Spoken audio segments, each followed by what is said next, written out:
defines the limits.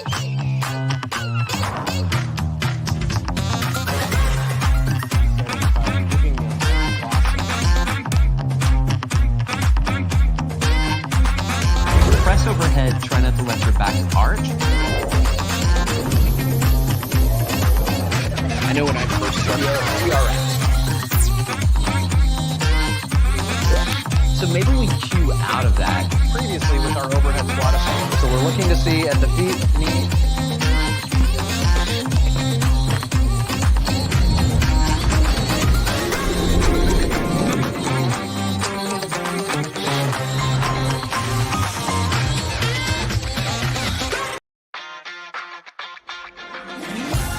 You're listening to the NASM CPT podcast with Rick Richey, the official podcast of the National Academy of Sports Medicine.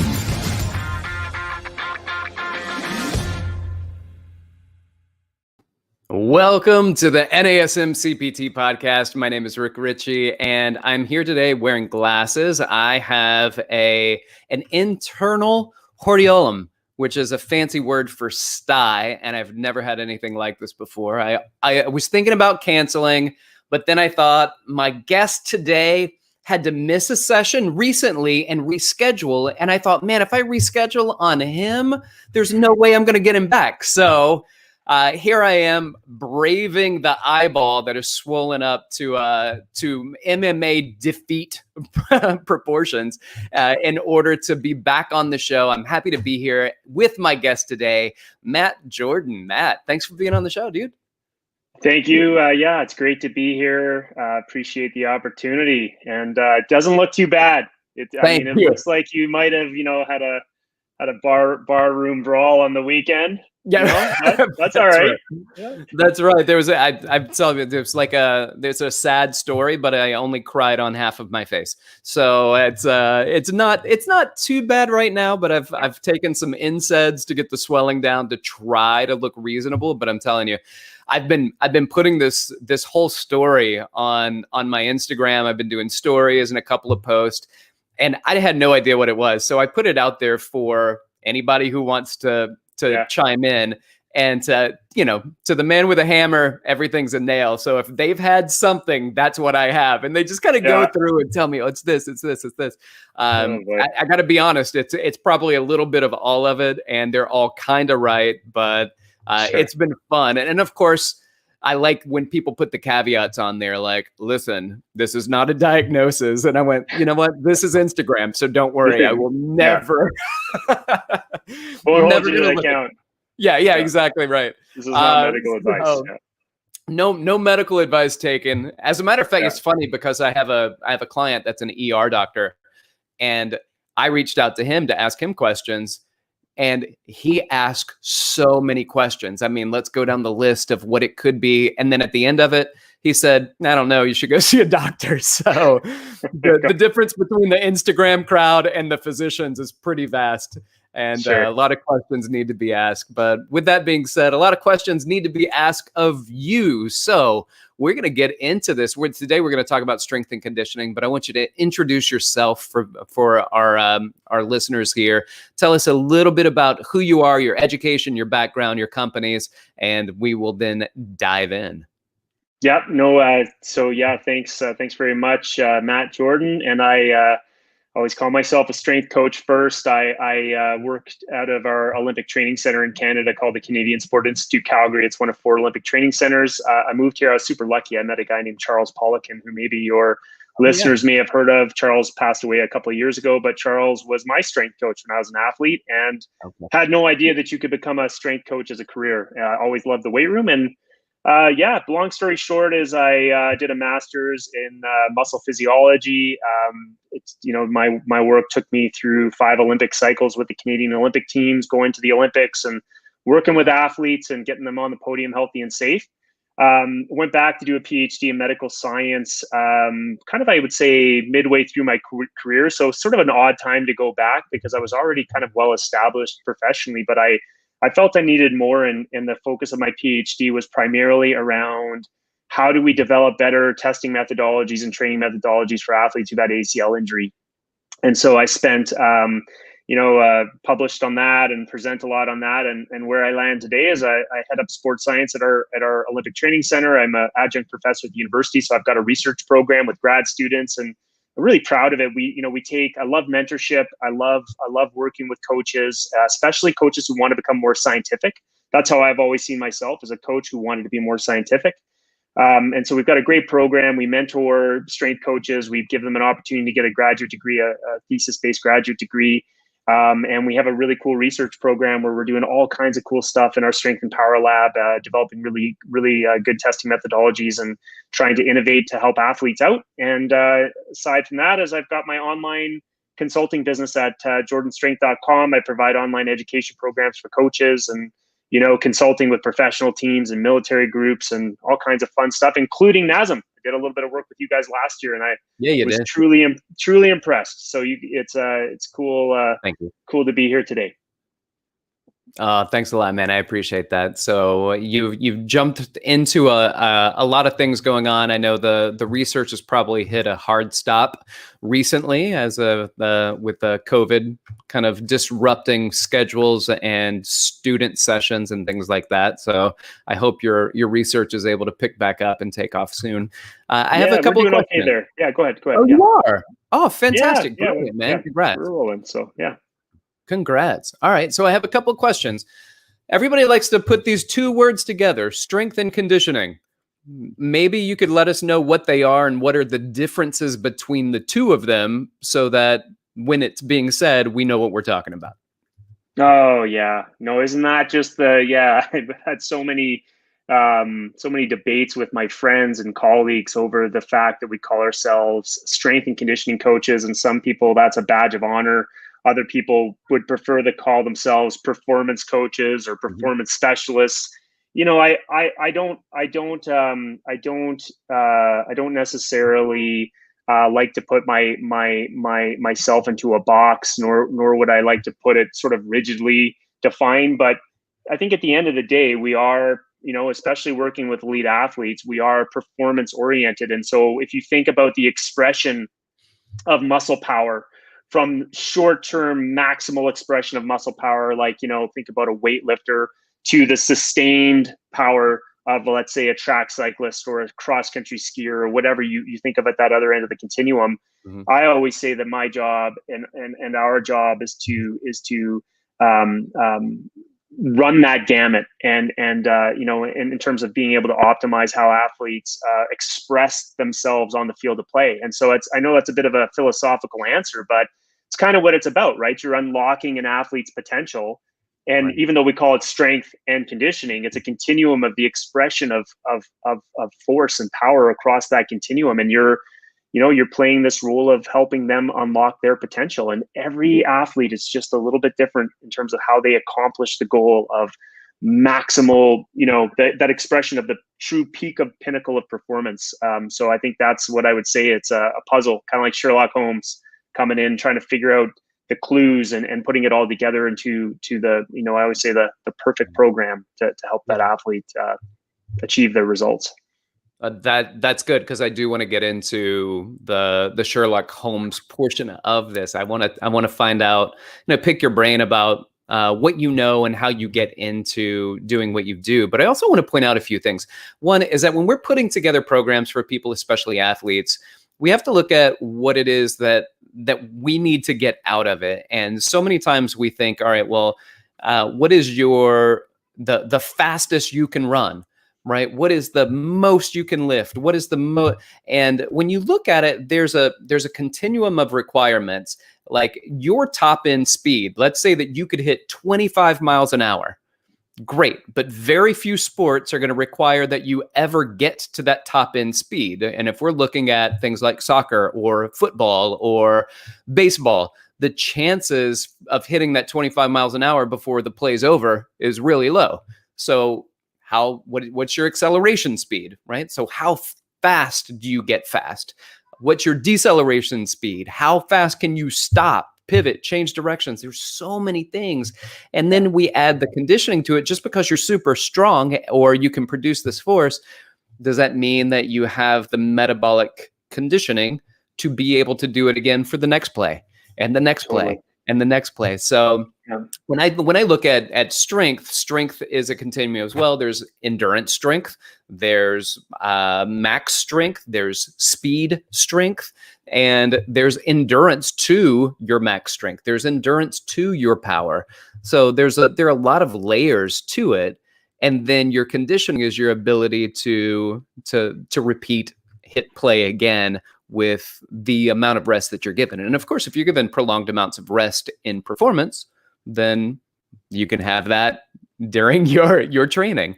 But MMA, and you're going 3 to 5 minute rounds, that's a lot of conditioning, and your strength can be really high and drop off quick. But if your conditioning's not up, then you're not going to be able to make it very far. Yeah, and there's a cost of doing business there too, because as with any sort of scenario with training, is that to invest energy into improving a particular capacity or a particular ability. And I like to define capacities as like strength, rate of force developments. You mentioned speed strength, which is sort of in that umbrella of rate of force development.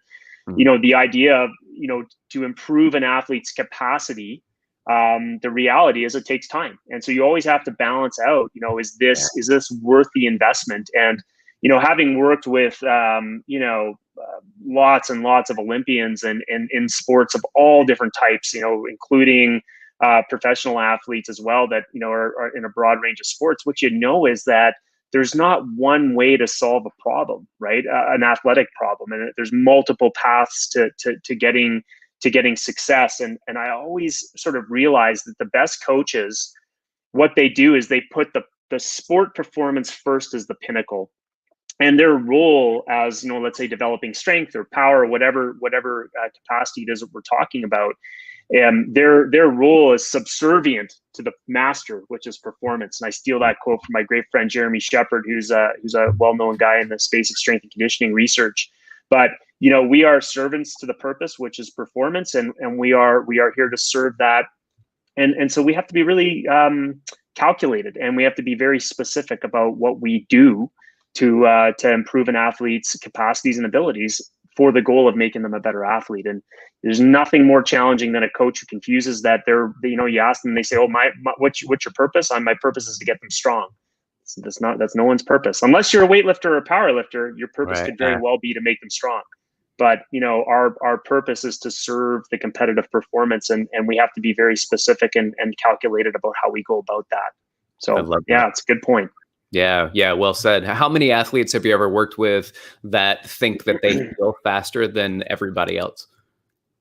Well, I mean, I think where we saw that sort of a bit of a spiral happen there, certainly was, and it still exists today, but this notion of foot speed and quickness, confusing the idea of fast feet, and you often see that in the circles. Like my older son plays hockey, and we'll often hear parents watch fast skaters, and it looks like their feet are moving really quickly, and they'll say to themselves, well, I need my kids to have faster foot speed. But I think the difference between speed and foot speed and true the capacity to put force into the ground to move your center of mass, there's a lot to it, and it's I always defer. I got some really good friends that work in that domain with Olympic level sprinters, and I'll tell you this much, is that you have a lot of confusion around what speed is, what it means, how to improve it, and it takes again a lot of skill as a coach to figure out the puzzle. Yeah, without a doubt. Now, I know from your background and your history, we talk about kind of this taking this moment, because you did your focus was on ACL, return to play after ACL injury, right? Yeah. So you mentioned even on your website, there's a bridge, and you want to bridge that gap between rehabilitation and sport performance. Mm-hmm. What does that mean, and why is that so important? Well, I mean, I can relay this story back to being a strength coach. My first real gig as a strength coach was working with our alpine ski team, and I can remember this athlete that she suffered an ACL injury, and I was a big part of her rehab. and got her back. And what did I really measure? What did I really test? What process did I use to account for my confirmation bias to ensure that this athlete was as prepared as she could be to get back onto the snow? In this case, it's a very high risk sport. And the answer to that question was I knew I should be doing stuff, right? But as a coach, I was not equipped with the skills of a scientist to be able to use a data-driven decision-making process. I wasn't equipped with that in those days to be able to complement all my coaching skill. And I can remember getting the call about, she was probably back on snow about maybe 8 months or so. And I remember getting the call saying, hey, she just suffered a contralateral knee injury. She's just blowing out her other knee. And I remember feeling a tremendous amount of burden and I guess responsibility for being like, did I really check my boxes there? And that motivation of making sure that I am doing right by my athletes, especially in those environments, requires us to go beyond our guts, beyond our eye. And you talk to so many coaches and trainers who just really are using their eye and their instincts to guide processes. And I'm not discounting that. I think there's a lot of times where we need to nurture our instincts, but ultimately, I lived it firsthand. And so when I got back into working with the Alpine ski team, I had found a setup where we used 2 force plates. So we had a force plate underneath each foot, and we can actually measure the contribution of the left leg and the right leg towards the propulsive and braking capacities of an athlete, let's say doing a jump. And we could compare to see what the asymmetries look like. I sort of developed by an organic process of constantly being curious and wanting to be more objective in what I was doing. I developed a way of implementing this, and honestly, to that point, it became that interface of how does a coach use science to drive decision making. And I'm not talking here about coming into the weight room and doing studies. I'm talking about, as a coach, stealing from science to be able to account for our confirmation bias, but to be able to generate some new knowledge for ourselves and our processes around helping athletes. And there's nowhere that matters more than when you're helping people come back after injury, especially when they've got to go back to a high risk environment. It's a dance, right? Because you can't, it can't all come down to the numbers and spreadsheets, because you're not coaching a spreadsheet, you're coaching a real live person on the other side, right? It's not just numbers, right?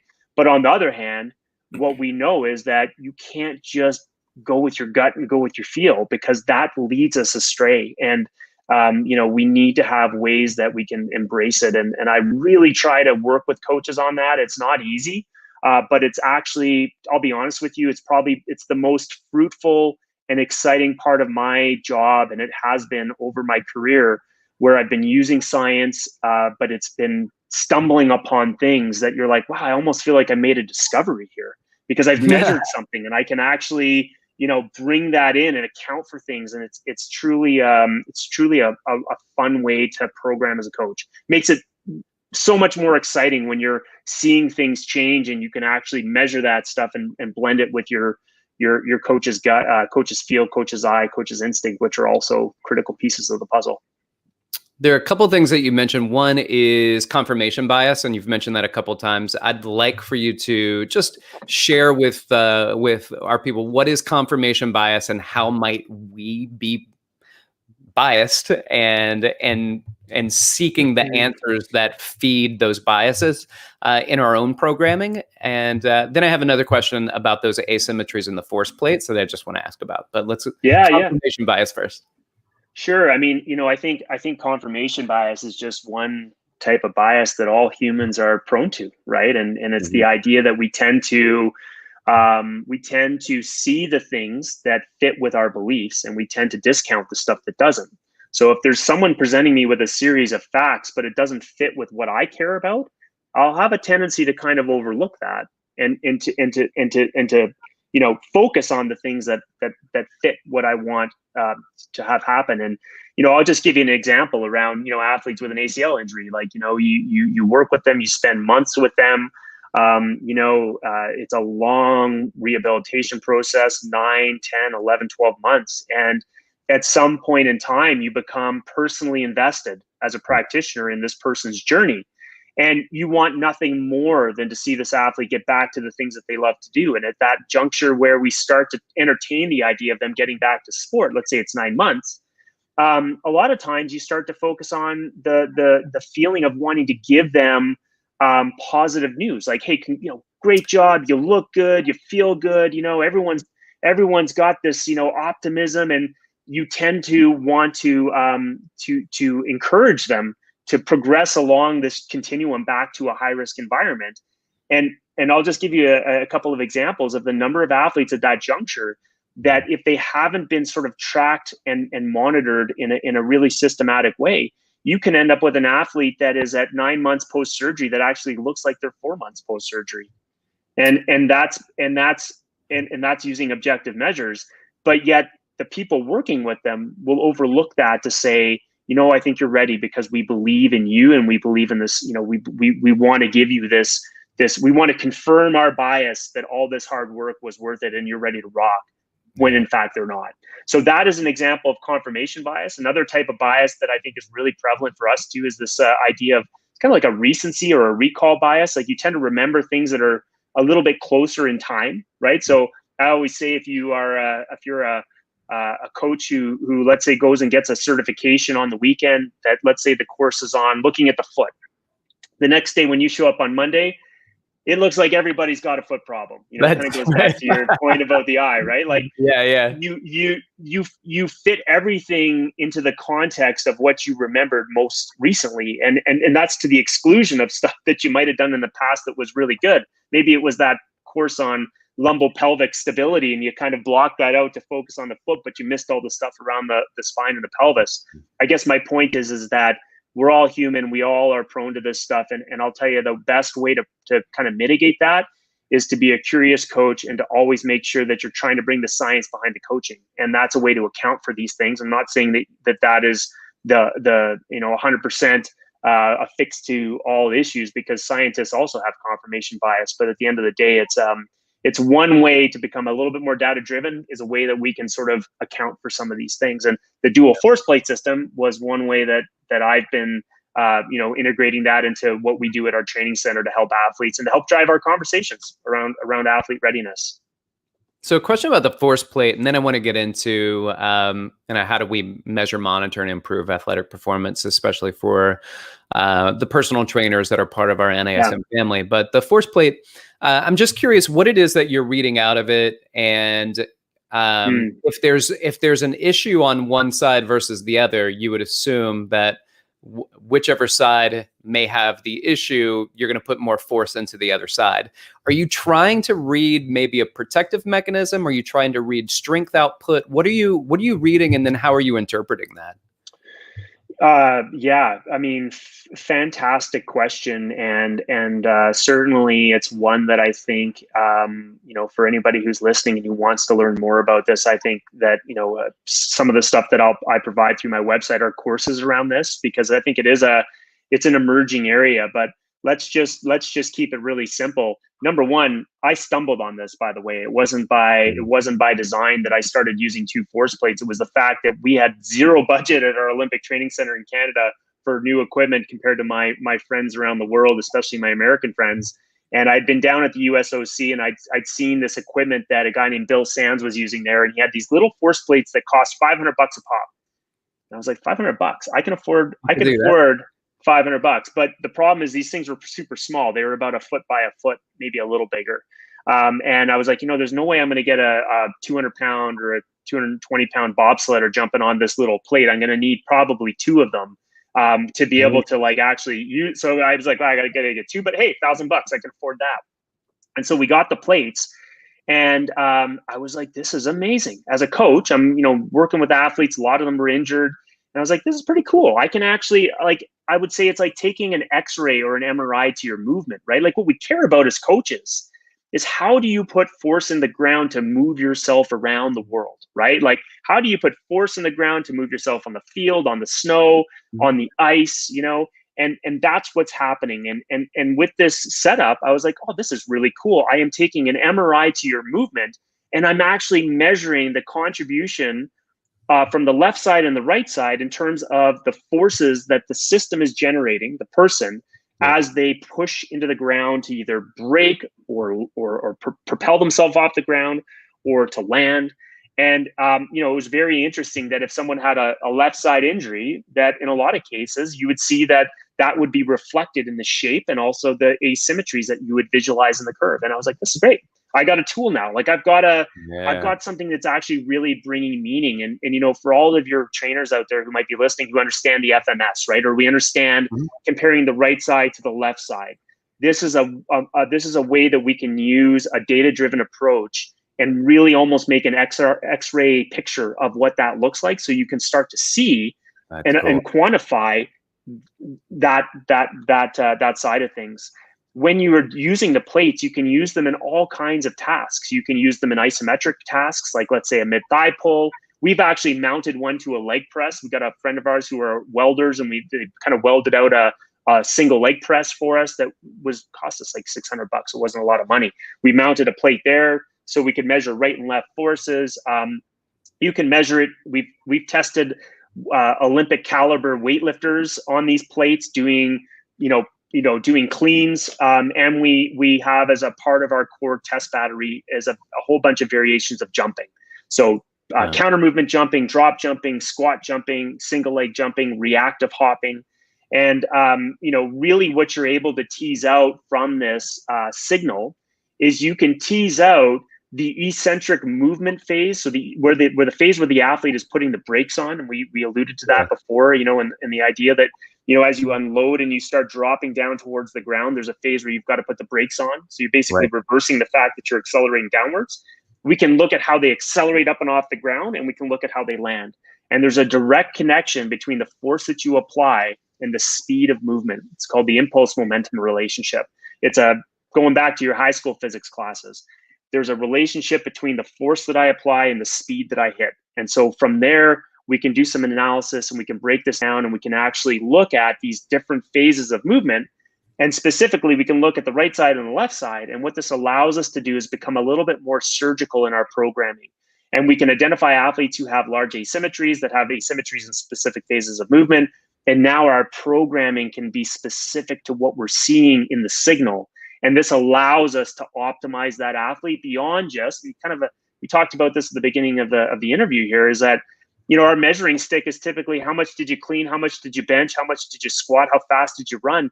But we know there's more to those things than just the raw output of I power cleaned 140 kilos. There's how you did that. And this is what this system allows us to do, is we can start to measure and fine tune where the athletes got deficits. And then we can use our programming very specifically to address those problems. And, one simple way is looking at athletes who might have high asymmetry on one particular side. So one particular side's at a deficit. We can identify that stuff. I'll tell you this much. A lot of times your eye will not pick these things up. And then by sort of targeting our training, we can actually improve those, and we can get that athlete to a bandwidth that they've got greater capacity on that limited side. Just opening up bandwidth for them to solve problems on the field of play. Because if my left limb is generating 20% less eccentric deceleration force than my right, that just means that on the field of the play, I'm going to have to work to that limitation. If I bring that up side by side so that we've got more capacity in the left side, it just opens up the bandwidth for the athlete to have more solutions on the field of play. And certainly when we look at injuries like, ACL tears, where your ACL is a flimsy little ligament that can handle a couple thousand newtons of force before it ruptures. That an ACL is not meant to be a primary mechanical restraint for an NFL football player sprinting down a field. It's there as a secondary restraint. The muscles are the key restraint that provide protective stiffness for the joint. And so at the end of the day, we're actually getting into this and being able to fine tune and identify these problems, and then use the information in a systematic way, and hopefully work towards optimizing how we work with athletes to help them perform better and maybe fend off a few injuries here and there. I love that. Let's get into more about stuff like that. And this goes back to talking about how do we measure, how do we monitor, how do we improve athletic performance? So those are three things. What are some things that personal trainers, fitness professionals, and strength and conditioning people that are working as performance coaches. What are some of these things that we can do to measure, to monitor, and to improve athletic performance? Yeah. Okay. I mean, listen, this is I love this. This is one of my favorite topics, and I think that this is a really critical piece of the puzzle, because where people get bogged down, and I've been there. I don't want people listening to the call being like, oh, there goes the PhD researcher talking about how easy it is to work with data. I mean, I have been there, like your listeners, fumbling around with my Excel spreadsheet and all this, just being like, this is costing me way too much energy. This is not worth my time. Right. I've been there. I know what that's like. So number one is you've got to sort of realize your process. You're not trying to go from like a deductive reasoning where we start with theory and a hypothesis and collect data. You got to imagine yourself like Sherlock Holmes, right? You're coming up to the scene of the crime, and you want to know who killed the butcher, and you're going to take out your magnifying glass and your fingerprint kit and your DNA kit, and you're going to use these tools to help arrive at some sort of explanation for what you think might have explained the death of this butcher. In a very similar way, when you're working with an athlete or a client, you're trying to use your tools to arrive at, what does this person need? And there's going to be some stuff that's going to be like, tell me what you think you need. And hey, let's be honest, that's a really important question. Yeah. But the tools that you're using are going to be those that allow you to be like, okay, here's what you think you need, but now let me do some sort of process assessment. How am I going to evaluate this person to arrive at what they need? And that is the whole point about this, is you're using it's a clue gathering strategy to build out an explanation. And the cool thing about it is you arrive at a hunch being like, you know what, I think this person's missing 20% eccentric deceleration capacity on that left limb. I think that's being driven by a hip mobility issue at the ankle joint, lack of quadricep strength, and let's just say poor lower limb motor control. I'm going to devise a program now that's going to address that. But now that you've almost created your own little mini science experiment, because you've used this information to drive your programming, and now you're going to implement a program. And now you've got this capacity over time to be able to say, I wonder if my program changed that stuff.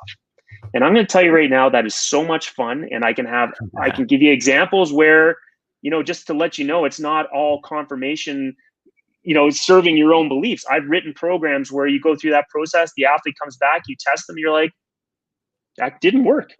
They're not better.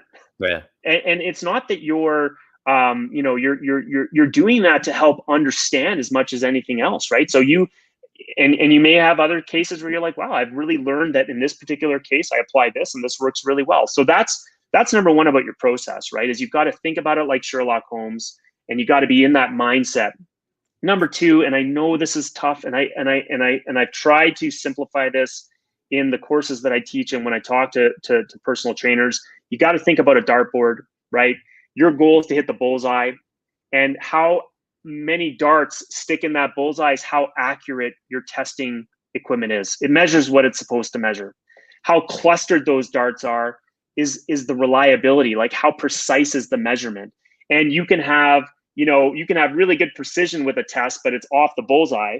Or you could have generally hits the bullseye, but it's not super close, right? It's not super accurate.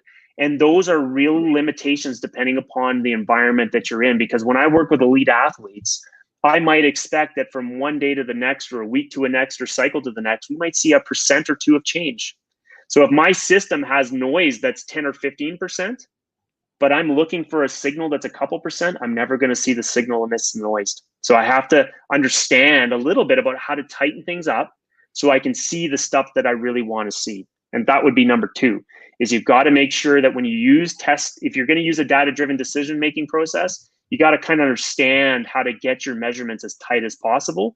And it takes some practice, right? I've got some great grad students right now that one of my grad students is looking at how hip strength shapes how people land, because we deal a lot with like snowboarders and freestyle skiers, right?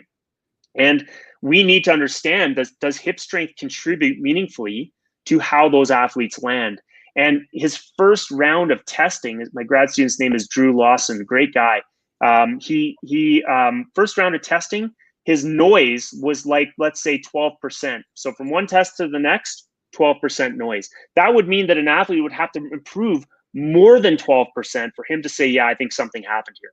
Yeah. And we're like, well, that's going to be kind of tough because I don't know any athlete who's making a 15% gain in hip abduction strength over the long term, right? So he's been working on that, and he's got his measurement error down to now it's like 4 to 6%. Okay. Now we're in a range. Yeah, but it took him some practice. He's like, oh shit, pardon me, I dropped a little S-bomb there, but hey, we're all good, right? But he got his measurement error down, and now he understands how to be a little bit more, he understands what that's going to mean. So that's a huge piece. And I would just finish off by saying is that, there are tons of tools out there that can help you be able to work with dashboards and like being able to take large amounts of information and kind of turn them into a beautiful picture. Like that's a real key thing when you're trying to use a data-driven decision-making process. You've got to be able to kind of like take, it can be intimidating. Like if I do a jump trial on our force plates, I could have a spreadsheet that's got 10,000 rows of information. And you might look at that and be like, oh my gosh, how am I going to deal with that?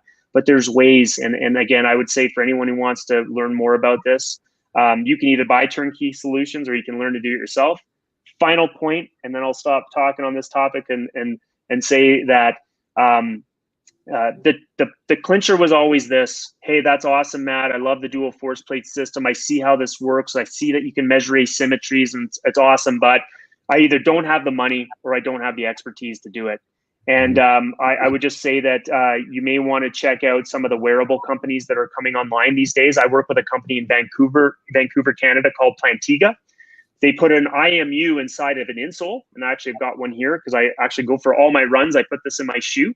It's a really cool thing. Slips into an insole, put it into your shoe, and they use this IMU technology, and they use machine learning. So kind of the way that Google recognizes a cat from a lion, that's what the sort of technology they use to be able to drive insights back on a dashboard. And all I can tell you is with this, I can have somebody do a 2-minute walk test, and after an ACL injury, the system can predict to within a few weeks where that person's surgery has occurred. So there's huge insights that can be driven from this. And all I got to say, it's like taking your FMS, which we're all familiar with, where you have people do overhead squats and you grade them and you're using your eye to kind of judge how they move. This is opening up the bandwidth for coaches and trainers to be able to have a data-driven decision-making process that's easy to use, easy to implement into a real-world environment. It doesn't cause you don't have to be a PhD scientist. You can actually integrate this into your movement assessments, and you can actually move to that next level of embracing science in the day-to-day practice of identifying deficits to help your athletes get a little bit better.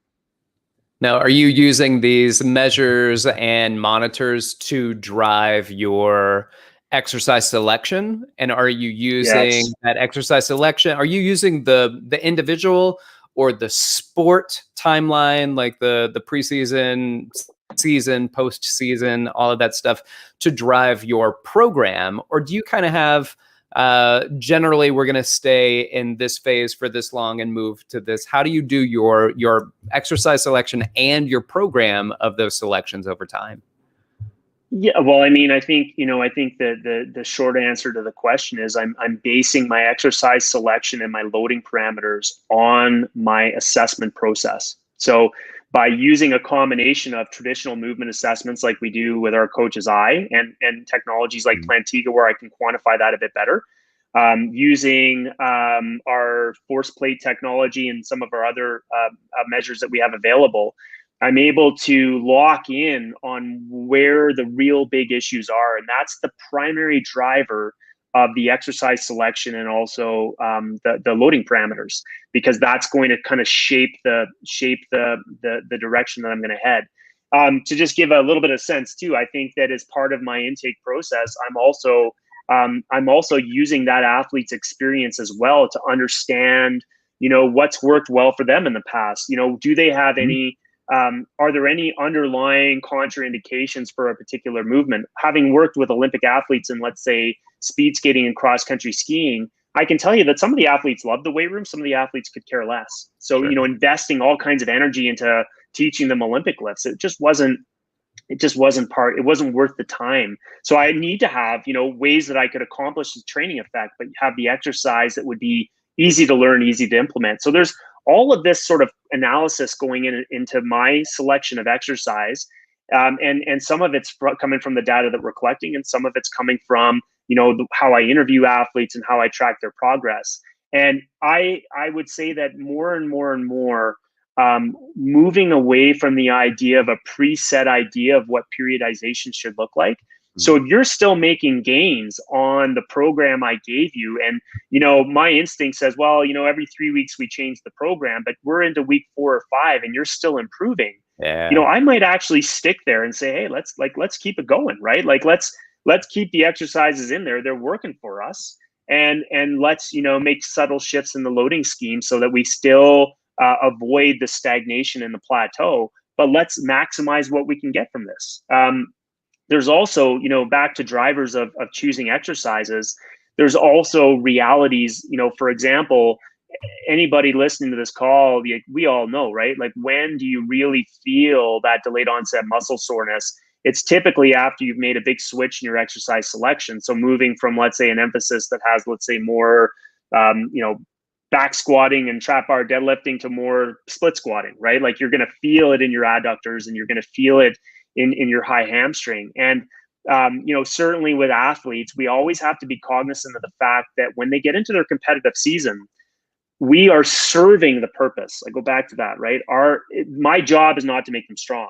My job is to serve the purpose, which is to help them perform. And very often what we'll see in those settings is that, we'll stick with the same exercise selection for several months in a row, because we know that we need to maintain what's there, not necessarily try and provoke an adaptation. And so all of these things, I think, would come back to answering that question. And you did touch on the word monitoring, and it would be something I would throw in there as well to my previous answer, is that if you want to be able to track changes in your athletes, you've got to have a relatively high frequency of being able to collect information. And the more complicated testing gets and the more complicated that side of things become, the harder it is to implement. And so all I would say is, you get to a regime where you're able to pinpoint on the things that you need for the sport or the athlete. You can get this information and ensure that, again, back to the idea is like, how do we drive that? Well, if you're making progress, we're sticking with what we're doing. And when we start to see changes in those trends, that's when we typically will pivot onto, a new strategy to provoke the adaptation that we're looking for. I do appreciate it. And I know one thing that you mentioned before, you said the words, you're not coaching a spreadsheet, and getting information back from people, because here's the thing, we can put down on paper what we believe to be the best program ever written, ever. And we can deliver that to that person. And there can be so many caveats within this person that, the program's great. The program for that person may not be great. And I remember I was working with an athlete, and at one point he was like, look, man, can we do some bench presses? And I was like, man, I mean, that's not really our program, but you seem like you're going to be heartbroken if we don't do some. And it was like his second time asking. I was like, let's bench press. Let's bring 100%. Joy to your gym life. You gotta be able to have buy-in, and I again, that's that intersection, coach scientist, right? Is how do you create buy-in? And you are not coaching a robot, and people need to have a little bit of ownership over what they're doing. And I could not agree more that we need to give some bandwidth, 20 to 30% bandwidth for athletes to say, what, I really like this part of what I'm doing here. And we used to working with bobsledders and football players over the years, I'll tell you this much, is we needed to put some arms in there once in a while. Like, it was just part of, for some of them, it was just part of how they felt confident and good about themselves. And I'm with you on that. It's an education process, and it's a rapport building process. And I think that, I think what you're highlighting on there is that, it can't all come down to, science. And that's why I always say, is a coach who's stealing from science to make things better, not a scientist who's trying to become like a coach. And we know as coaches that you're connecting with people, and you've got to be able to have like your conversation with your athlete. Hey, like I want to do a little bench press. You know what? All right, let's do it. Like let's do it. Let's make sure we still have the core things that you need in there, and let's make sure that you're bought into why that stuff works. And let's have a little bit of room for being able to negotiate. If that's going to help that athlete buy into you and to feel good about it, totally worth it. Oh, I used to be that trainer that was like, I'm the coach, I'm the trainer. I'm the plumber, right? Don't tell me how to do my job. I'm going to tell you what's best for you. And that has switched so much. I used to also, I couldn't stand listening to other trainers go, hey, what do you want to do today? And one reason I didn't stand that is because I knew they didn't program anything. They were just seat of their pants. But now I say that with a program in mind, but I want to know what you want to do today. What exercise is going to bring you happy? Give me a couple of them. And if it fits into the program, even better, I can remove some of my stuff to put your stuff in. I just want people to love what they're doing, and they know what they love more than they know what they love. Yeah, totally. And, listen, like I'll go back to knee injuries, which is where I spend the bulk of my time coaching these days. And, I actually compare the process a little bit to, like let me finish what I'm going to say here before I end up getting myself into a hole here. I was going to say I compare it almost like a dog, right? And I mean, I'm not saying my athletes are dogs. Right, not at all. Saying that, but dogs are like, you want your dog to be confident and moving forward and feeling that sense of like, confidence, right? And a dog that's cowering and away and like that's a totally different mindset. And we all can probably relate, for those of us who are dog lovers, to the confident dog and the dog who's scared of the world. And in a very similar way with athletes, is that especially with ACL injuries and coming back after big events like that, is you need to create that mindset of move forward, right? And move forward means that we've got progression, we've got room to move. Like I always say, I will estimate what a workload will be, a tolerable workload for that, let's say, injured joint, and I will subtract 10%. And we will stick at 10% less below that tissue threshold, even though they could go up to that tissue threshold. We'll stick at 10% below that. And we'll see that 5, 6, 7, 8, 9 times before we start to move up and flirt through that tissue tolerance zone. And a lot of times the athletes will be like, Matt, I think I can handle a little more. And I'll be like, I know you can, but I want to keep you in this mindset of feeling good and moving forward. And because it's a critical piece of the puzzle. There's nothing worse than getting to that line, going past it, and then they show up the next day. I'm like, hey, how are you doing today? And they're walking in, they're like, oh, man, my knee's flared up and it's swollen and it's a bit hot. And I don't know if I can train today. And oh, no worries. Let's go to plan B. We'll, get you in the pool. And we're kind of regressing, like again, going back to that dog who's kind of cowering from the world, is now we're in a defeat mode. And I think that that's a psychological piece of keeping people moving forward, is that you're trying to manage that, and and there's no better place where subjective feelings around how people are doing are critical. And I would just say one more thing. You can measure that, and you can do it for free with a Google form. You can ask your athletes, rate the workout. How hard was it? How long was it? What did you do? Give me your knee check score in the morning. How was your sleep? How's your wellness today? And you can actually keep a number to that. And I'll tell you this much, is going back on a subjective piece of information that's provided by your athlete over time as a coach, when you sit back at the end of an injury or the end of an Olympic cycle or the end of working with a young player who made a college team and had the tryout of his life, when you can go back on that subjective information, it's just asking people how they feel, but you can actually see the flow in it. It is a very, very informative marker for us as coaches, and I couldn't agree more. It's so overlooked, and I just know how important it is, especially when you're battling back after a big injury. So yeah, that challenge is for real. I want to ask you more questions, Matt, but I want to respect your time. And I also want to see if there are other people who have questions for you. So are you okay for a few more minutes just to see their questions? All right, Greg, do we have any questions that are coming up in the chat?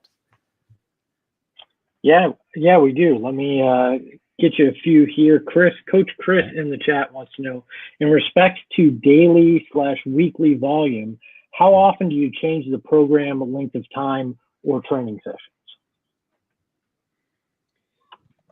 I usually start with again, we got to start somewhere, right? And I think this is the reality, is that you need a heuristic, or you need some sort of process to begin with. And so when I start programming, I always start with kind of a 4-week cycle in mind. Now, as I mentioned before, I'm not attached to that cycle. If an athlete is showing me that they're able to continue on, we often do that. But let's go back to the ACL injured athlete, right? Like that's I'm sure lots of you out there are working with injured athletes or injured clients or injured people that are trying to get back, and they're relying on you. One approach that I like is to have my first week be what I call the introduction week. The introduction week is the introduction of the new stimulus, which gives me a chance as a coach to really evaluate how that person's responding to the load. And normally that introduction week, we're aiming to have about, I would say 70% to 80% of the planned load for what that cycle would look like. The next week I call a build week, and I usually would increase the load, aim to do it by 15%-ish to 20%-ish. The build week is an increase in volume primarily, not in intensity. My third week is what I call a perform week, where we're actually going to hit the intensity in the gym, and we're going to aim to overload by intensity. And then the final week in that is a recovery week. Now, I know that I said earlier that I would just sort of push through if athletes were still continually progressing on a given program. But again, we want to be proactive here. I make this mistake all the time as even my own programs, right? I kind of keep pushing until my body breaks. That's not what we want to do. We want to have some strategy that allows us to be able to mitigate proactively, for that scenario, to mitigate the risks that could come along with an overuse injury or some sort of maladaptation to training. And so that fourth week, where we do a little bit of a reduction in training load, I almost do it regardless of whether or not somebody's making progress. So I know that after intro, build, perform, recover, we need a little bit of a reset. Even if we plan to keep the same loading scheme in place for the next training block, I'll still kind of rip through those 4 weeks. The differences might be some athletes respond better to a 3-week block, some are better on 2. But that volume that training load organization is kind of how I like to frame it out. And even within the week, some of your listeners might have heard of this idea of fractal geometry. It's this idea that across timescales, that lots of biological systems and organs have the same properties. So whether we go from like the macroscopic to the microscopic, there's a lot of self-similarity. And so within a week, I have a very similar loading scheme as I do to the overall mesocycle, which is allowing us to have a rhythm that the body can get into. And I think that's a nice way to sort of a starting point heuristic that I'll use. And then from there, begin to tweak and change as I get to know the athlete and know their nuance, because certainly you can't, you can't apply the same methodology across the board without some modification there for the person and their circumstance. It's amazing. I think you have to have systems. There needs to be systems in advance, but you also have to have the insight. And you mentioned the word nuance. And I think that too often we may not provide the nuance that's included. We'll either be strict, dogmatic by the system or not follow the system at all. But you need to have a pre-planned idea what's going on. These are the general rules of developing. And then you can look at an individual and you can shift based off of that. But that's, creating systems is really one of the magical pieces of how to develop programs. And then you have to have the experience, the wisdom that goes along with it, and understand the nuance that you can shift and create changes to that intro, build, perform, recover program. And that's one system that you utilize out of, I'm sure, multiple systems. but you need to have a plan going into it. I thought that was brilliant. I think that's going to be a nice takeaway for not just the person who asked the question, but it's a good concept for those that are listening. Greg, do we have other questions? Yeah, Noah in the chat wants to know, when you're collecting the data from your athletes, like you talked about, how often are you comparing the data that you're collecting to make decisions off of? Well, I mean, so to frame this up, when we are in intense training periods, and I would say, to make sure that we're cognizant of this, is that anytime you're asking an athlete to do a test, it's actually a demand on them, right? So you need to remember, there's going to be times where you kind of pull back a little bit from your monitoring to give that athlete space to not feel like they're having to constantly be evaluated. And I think that's an important caveat to the answer I'm about to give. But when we're in intense training periods, I typically pull my data Monday morning. If we have a rest day on Sunday, and again, I'm not attached to the 6 days of training with a rest day on Sunday, but conventionally with the athletes we work with, typically it's either a day off in the middle of the week and a day off at the end of the week, or day off at the end of the week as being our primary rest day. I always use my Monday morning as my anchor point. And what I'm trying to answer the question of is, if I have a loading scheme that goes intro, build, perform, recover, I'm asking the question, is the athlete on Monday morning fitting according to what my expectations are for where they should be in my training cycle? And it's either yes, all systems go, green light, follow plan as usual. B, the athlete's actually not showing a response to training because the training load is not enough. So I need to actually increase the load on them. Or C, the athlete has exceeded their adaptive potential, and I've actually made a training load error, and I've got to actually back off from what my plan is. So that Monday morning assessment is my time to actually challenge myself to answer the question, is the athlete adapting how I expected to the loads that I've actually given out? So have they incurred what my plan was? And with that said, it's a Monday morning evaluation. And then I can use that information to guide, am I on plan A? Continue as, again, these are heuristics, right? Continue, no issue, all systems green. We're seeing that we actually may be underestimating it a little bit here, and we need to sort of push a little bit more, or see that we've pushed a little bit too hard. And very often that third one is actually the most common one, is you've overestimated what that person's adaptive potential is, and they're actually digging themselves into a hole that's not productive at the end of the day. So that's kind of our Monday morning monitoring routine that we do. And I would say that when we're talking about more global measures of capacity, so here we're talking about strength, rate of force development, power, asymmetries, and we're really using this to drive as an outcome of training, we'll typically do that entry-exit style, right? So you start at a baseline, you put them through a training program for 4 to 6 weeks, depending upon what your phase looks like. And we have an exit time point to evaluate how those things have changed cycle to cycle. But that Monday morning one is it's a real big key for me. It's my anchor point. It's my chance to reconnect, challenge myself, and it's a key piece in my overall system to be able to help guide my plan. Nice. I have a question. Well, first of all, question is, do you have time, Matt, to do a little bit? Mm-hmm.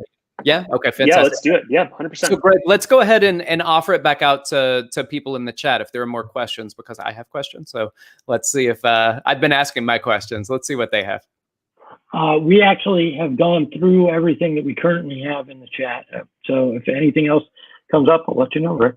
All right. I have two questions. One, you can be brief with this, as brief as you can be, but I've been seeing a lot recently, the past few years, about really hard landings versus these soft kind of reduce and produce landings. Why? What would be the reason or rationale for these really hard landings? And then how does that relate back to what people are trying to get out of that? What are the outcomes of that? Yeah, I mean, I think the short answer to the question is that when we land hard and we're creating stiffness, that can be very important for performance, right? So a stiff landing strategy can be important because stiffness is what allows me to tense up my connective tissue and my elastic tissue to be able to use that productively in a propulsive movement. So you can have the need for a stiff landing in the sport to be able to create a performance outcome. The flip side is that when people lack muscular strength and they lack that eccentric rate of force development, they will often use a stiffened limb loading strategy because it's a way to dissipate energy without having to use muscles. So it's very counterintuitive that you might have somebody with an ACL injury who actually jumps off and lands with more force through the injured side. And that stiffened limb loading strategy is one that's meant to basically compensate for the fact that the muscles don't have the capacity to dissipate that energy. So a stiff limb landing strategy in that situation can be really problematic, because what it's indicative of is that they are using their system rigidly to dissipate energy, meaning that the muscles don't have capacity. And when you have that, sorry, intervention with the dog. When we don't have that capacity, that can be a sign for that person that they might be at risk. Because when we start to have those really high impact force, stiff limb landing strategies, certainly that has been associated with these injuries that we see that can be, serious, like ACL tears.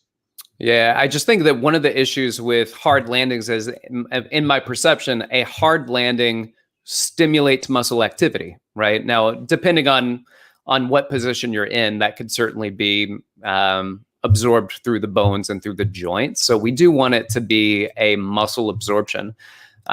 But you also have to have the elastic component that's there too, especially if you want to produce force. So you have to reduce it to produce it. And that goes back to the stretch shortening cycle, or as we talk about NASM, the integrated performance paradigm, where you have to have the core stability, the balance, the eccentric ability to decelerate before you can concentrically produce a force.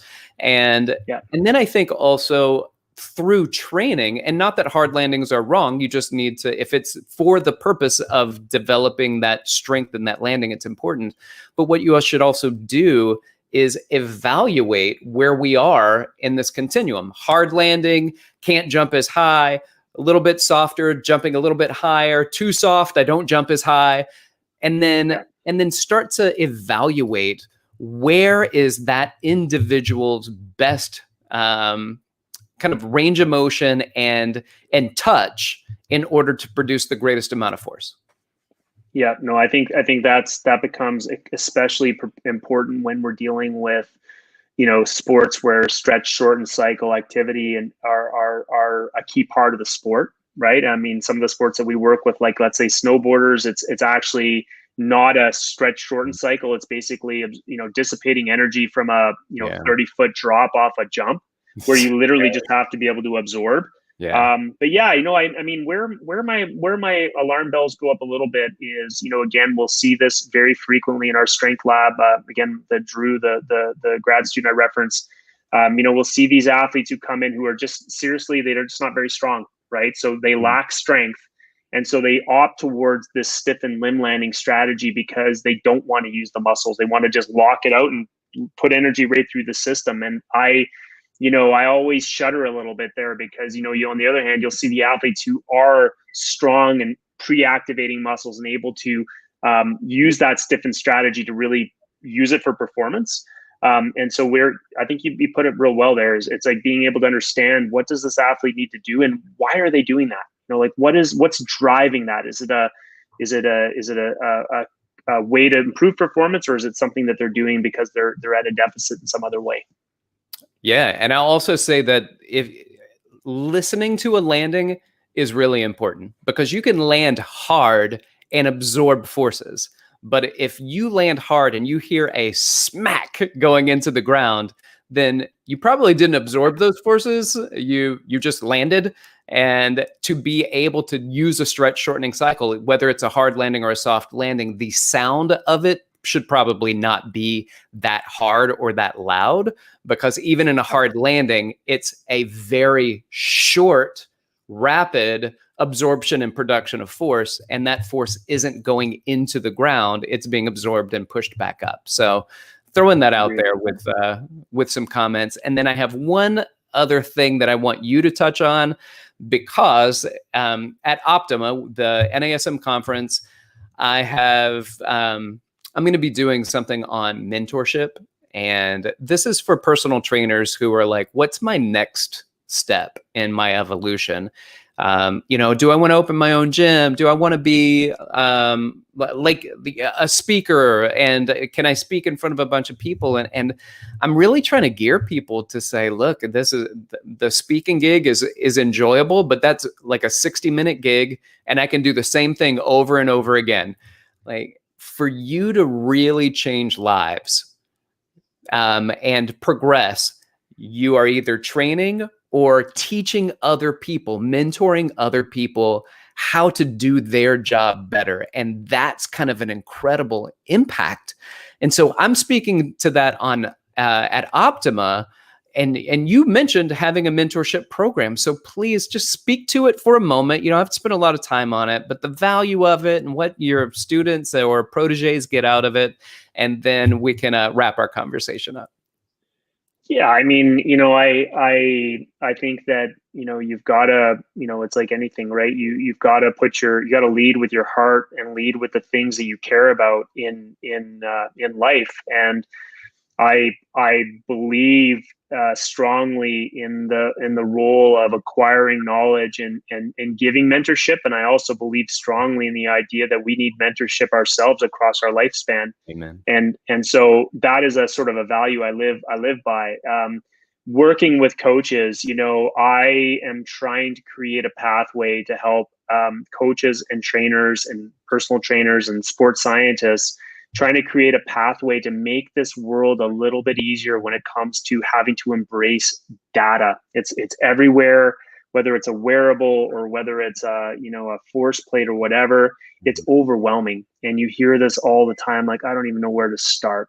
And so at the end of the day, I think that is something that you're not going to learn in a weekend course. It's a journey, and it's got to be a journey that fits your questions, and it has to fit what you want in your growth. And so to that end, the mentorship part is an opportunity for me to give back in the way that mentors have given to me, my mentors have given to me, but to pass that on. And I just think,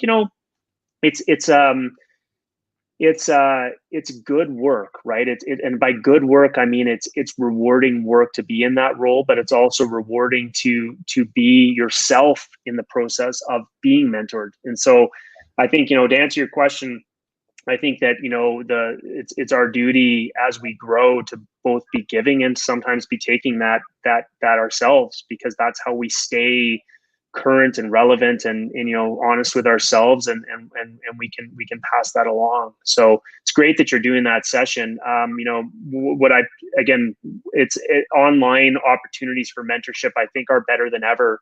And certainly I look at it kind of in a threefold thing. Like, there's what you learn in terms of the nuts and bolts of like the how-tos. How do I write a program? How do I run a test? There's how do I fit it together? How do I train rate of force development? How do I do, like, that's a lot of the time where our focus is. But mentorship is about your growth, right? So it's about your engagement in a process. And I think that's where my focus has been much more, is helping coaches on their journey connect to what they care about, and obviously using the tools and using the how-tos, but ultimately, guiding them along a process of self-reflection and growth, and being able to be that person that is there to help be a mirror to reflect back and to give them that path. So I think it's some of the favorite things I do is around this space.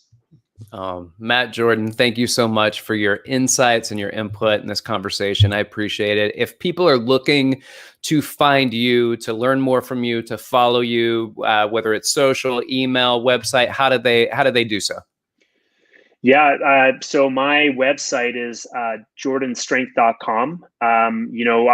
You can sign up for an email list. I've got, I do put out, I try to stick more to the quality than the quantity. So, I'll put out blog posts every few months that are things that we're working on, always kind of tied back to some of the innovations that are coming up in my world. Mm-hmm. But if your listeners want to join me there, then I will put them, in sort of the list that I send out periodically. It's to let people know what's up and what's happening in terms of courses and new things that are going on. You won't get an email every week, I promise you that. It'll be, a few times a year. And then my Twitter and Instagram handle is at Jordan Strength. So, Twitter and Instagram are places where I tend to focus, not on, not what sort of workout I did in the morning, but trying to give you guys, give the world the innovations and some of the things that are happening and ways to think about the challenges that we touched on here today. So please follow me there. And I really look forward to making some connections and always love to hear from people. So write me, let me know how you're doing. Let me know where you need help. And I'm here to answer myself and to give you the best of me in your journey towards becoming a better coach or trainer. I love it. Well, I just followed you on Instagram. I can't believe I missed you. So just followed you on Instagram. Thank you so much, Matt Jordan, for being here with us. Thank you for everybody for listening to this conversation and being a part of it. My name is Rick Richey. Feel free to reach out to me at Instagram, dr.rickrichey, or you can email me at rick.richey, RICHEY, at NASM.org. This has been the NASM CPT Podcast.